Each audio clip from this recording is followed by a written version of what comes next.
PSG Fan TV, bonsoir à tous. C'était la 14e journée de Ligue 1. Le Paris Saint-Germain s'est imposé 1-2 au stade du Moustoir face à une belle équipe lorientaise, il faut le dire. Galtier qui revient sur un 3-4-3. Exact. Pour quelle raison? Peut-être on va en parler. Comment as-tu trouvé la performance des hommes de Galtier Bah écoute, bonsoir à tous. Et sur le match face à Lorient, c'était un match de haut classé. Donc Lorient en ce moment qui était en troisième position avec Rennes. Donc on s'attendait quand même à un match plutôt serré. Je m'attendais beaucoup à du jeu entre les deux. Ça s'est décanté dès la 9e minute avec le premier but de Neymar. Neymar exceptionnel. Mais alors ces derniers temps, moi j'ai envie de te dire. Alors par le passé, tu me connais depuis le temps qu'on échange, j'ai beaucoup critiqué Neymar. Mais cette saison, il est c'est pas possible de le critiquer. Il est exceptionnel en ce moment depuis le début de saison, depuis le match face à Lens au Trophée des Champions. Il est encore impliqué sur ce match, buteur, passeur décisif. Qu'est-ce que je peux dire sur un Neymar qui est exceptionnel et qui apporte tellement et qui, en plus, bien accompagné, bien évidemment, mais il est en ce moment, en tout cas, sur la fer de lance Ouais, c'est le joueur clé. de joueurs exceptionnels. Et même maintenant, aujourd'hui, un peu à l'image avec Mbappé, c'est tête de gondole de l'équipe. Par le passé, j'ai envie de te dire que j'ai été beaucoup frustré, mais là, exceptionnellement, il est magnifique. Mais pour te dire que sur ce match, il a permis en tout cas de rendre plus facile d'obtenir la victoire malgré cette début de deuxième mi-temps un peu compliqué pour les Parisiens, notamment par ce but par Mofi. Terem Mofi qui a été très bon ce soir, hein. Très bon Franchement, attaquant. très bon attaquant, et tu l'avais souligné en plus pendant le match. Franchement, il est qualité technique, bien accompagné aussi avec Le Goff et Le Fait qui le sert à des bons timings et à des bonnes positions. Mais voilà, le PSG s'est logiquement, en tout cas, imposé sur ce match, avec évidemment des qualités individuelles. J'ai un petit bémol, c'est encore sur Ekitike, malgré qu'il aurait pu être décisif et buteur sur ce match. Il a été extrêmement altruiste, il faut le dire, sur là-dessus. Et à mon avis, il a voulu marquer des points auprès de Neymar, mais il aurait pu se mettre beaucoup plus en avant. Je ne dis pas qu'il était mauvais, mais il aurait pu se mettre plus en avant et en tout cas saisir sa chance, qui malheureusement reste encore un peu, voilà, un peu amère, pas abouti sur ce match, pas sur le fait que, voilà, il aurait pu donner plus en l'absence d'un Messi. Ok, t'as parlé de décisif. Il a été décisif. Le plus, Vu qu'il c'est le réalise une plus. passe décisive Bien notamment. sûr, bien sûr. Donc moi je trouve que sa prestation elle est à souligner tout de même parce que tu as eu des efforts, plusieurs frappes au but, cadrées. Euh, il peut toujours faire mieux, ça c'est sûr et certain, mais tout de même il débloque son compteur de passes décisives cette année. C'est sa deuxième titularisation. Euh, je pense qu'il fera mieux. Plus il jouera, plus il y aura logiquement des chances de se montrer et d'être encore plus décisif. Mais surtout, il sera beaucoup plus à l'aise et peut-être, pourquoi pas, prendre sa chance la prochaine fois lorsqu'il y aura une occasion qui se présentera quand il a décidé d'être altruiste notamment. Et Ouais. c'était le bon choix, hein, vu qu'il y a eu but au final. Oui, finalement. Après, comme tu dis, il a été décisif, mais on se l'est dit, celui qui a provoqué ce premier but, c'est Neymar. S'il n'y avait pas ce pressing pardon, auprès d'Mvogo, il n'aurait pas eu l'occasion, surtout que c'est venu à la base de cette action d'une perte de balle de sa part. Donc après, De Ekitike, tu parles. Ekitike, je parle, oui, bien sûr, on reste sur Ekitike. Voilà, s'il a eu en tout cas l'opportunité d'être décisif sur ce match, c'est grâce au pressing de Neymar qui, encore une fois, Ah ouais. a été beaucoup plus en avant. Et Ekitike, C'est vrai, on peut pas lui reprocher ça. Mais on peut bien pas sûr, reprocher ça à bien sûr, en Ekitike. tout cas, comme je te l'ai dit, en moins, il a eu, on va dire, l'altruisme de servir Neymar, mais en tout cas de choisir, au final, vu qu'il y a eu but, de faire le bon choix.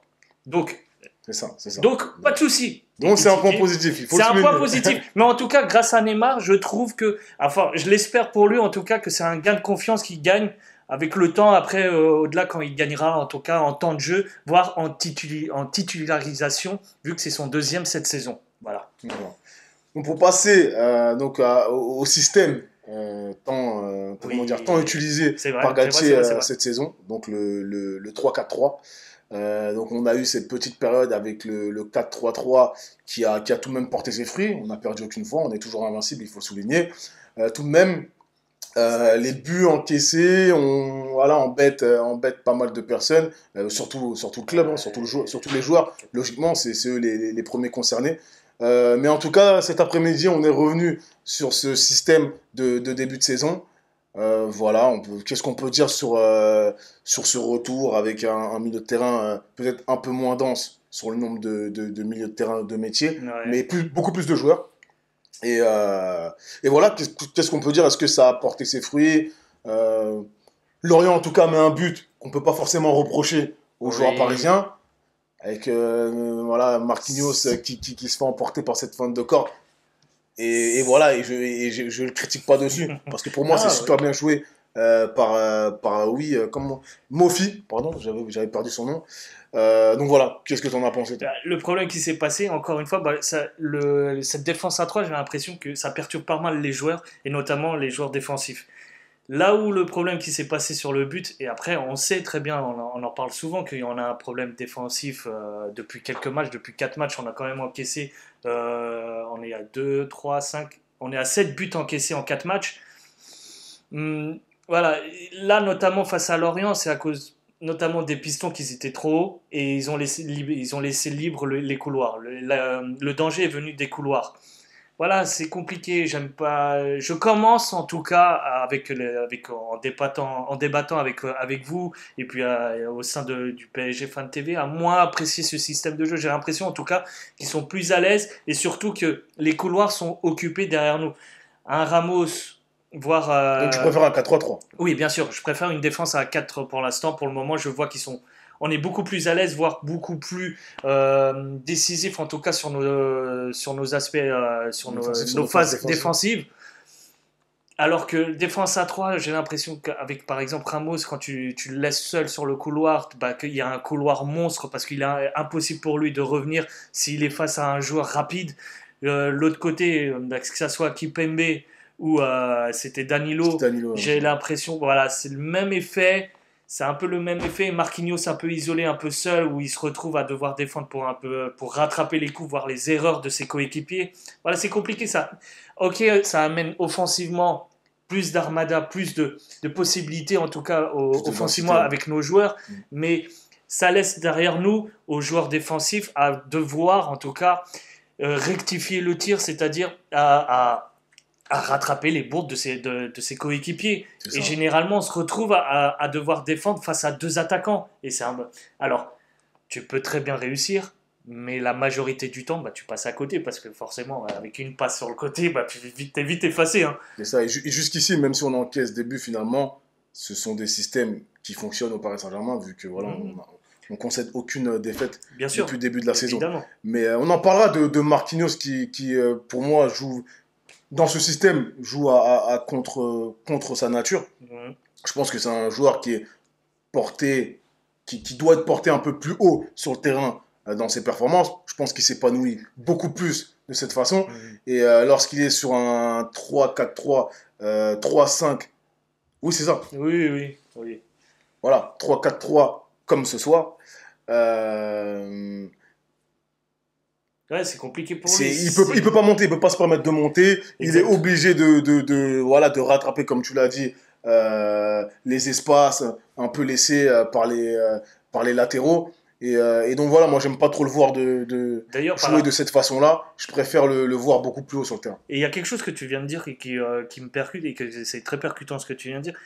Et ça donne l'impression qu'il se sacrifie beaucoup pour le bien de son équipe, notamment quand il y a les phases offensives, il laisse beaucoup Ramos ou Danilo sur les côtés, voire Kipembe quand il joue, bah, monter et lui rester en retrait alors qu'il avait l'habitude. Je sais que le milieu défensif est un débat chez nous, mais voilà, il avait ce petit apport en plus qui faisait que Ça, peut-être pouvait marquer la différence, casser des lignes par rapport à son aisance technique, par marquer des rapport buts aux aussi. passes. Il marquait des buts, notamment par rapport aux têtes. Voilà, j'ai l'impression qu'il se sacrifie pas mal lorsqu'il a une défense à 3 et c'est vrai ce que tu dis. Il faut souligner. Il faut le souligner Il en faut tout cas. souligner. Mais c'est quelque chose à débattre. Mais là où je veux revenir aussi, c'est que, ok, peut-être nous, la défense à 3 c'est pas génial, mais par moment, ça peut, si on le travaille bien, ça peut être une option. quand on est en difficulté, histoire de déjouer ou en tout cas désorienter l'équipe adverse. Ouais, ouais. Bon, on va terminer sur Danilo, donc, qui Oui, revient de blessure, qui est revenu de blessure, hein, donc ça fait un petit moment. Voilà. Mais ce soir, cet après-midi, décisif, une nouvelle fois, parce que c'est un buteur, il fait partie des buteurs. Hein. il fait des À partir du buteurs. moment où tu C'est marques vrai au ouais, moins ouais. un but, t'es un buteur. Donc, que dire, que dire on a été pas mal élogieux ces derniers temps sur ce C'est joueur, vrai, c'est vrai. qui a été décrié, ça on le sait. Exact. Merci les médias, merci les réseaux sociaux. Mais voilà, la vérité, elle est sur le terrain et je l'aime beaucoup, cette vérité concernant Danilo ces derniers temps. Ouais, non, mais c'est clair que Danilo, c'est le bon soldat, de toute façon. Et en plus, il est pas dégueulasse comme joueur. Il fait partie. On dit souvent de toute façon, pour remporter des compètes, en tout cas les coupes, on n'est plus à 11, il faut 13, 14, voire 15 quand on essaye d'élargir l'équipe. Et il fait largement partie de cette rotation auprès du Paris Saint-Germain. Il est décisif par moment, en tout cas souvent, défensivement et en attaque lors des coups de pied arrêtés. Et rappelez-vous, c'est quand notre dernier but sur corner qu'on a marqué, bah, Danilo, il est là, bah, bien placé, il s'est bien battu, il a mis sa tête, malgré que il a fait une tête auparavant qui était un peu moche, mais il s'est bien rattrapé. Et franchement, Danilo, une vraie pépite, une vraie perle en tout cas en tant que 12e, 13e homme, rotation. Moi, en plus, clairement, j'ai envie de te dire, il pourrait être Bien sûr, titulaire à bien la sûr. place d'un Kipembe. Hein. Il pourrait largement. Carrément. Ah, franchement, Kipembe, je suis un peu déçu. Après, c'est pas le débat du jour, mais Hmm.